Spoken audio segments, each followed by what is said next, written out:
Donc, comment accéder à son iCloud via son PC? Il suffit de taper iCloud.com dans le navigateur. Le cloud s'ouvre. Vous devez encoder votre identifiant Apple,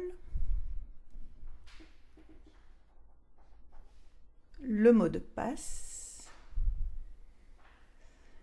et vous accédez au cloud en ligne.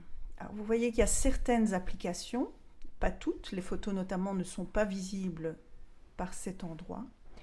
On va voir la fonction localiser. Alors tout d'abord, il faut l'installer sur votre iPad. Alors pour cela, vous allez dans Réglages, Confidentialité, et vous avez Service de localisation que vous devez activer.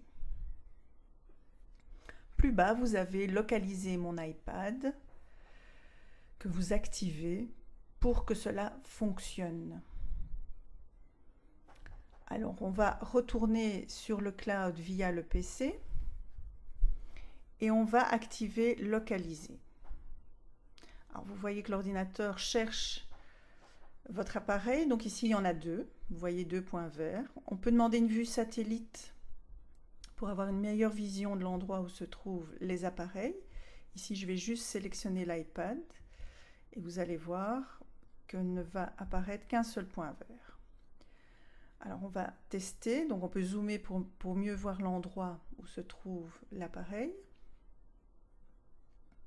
Et là, on va faire sonner l'appareil.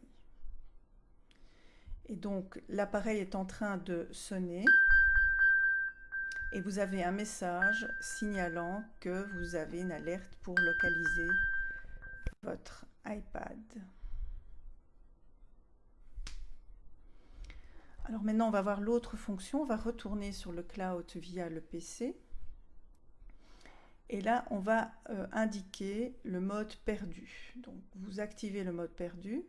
Vous encodez le numéro de téléphone qui va apparaître sur votre iPad avec le message.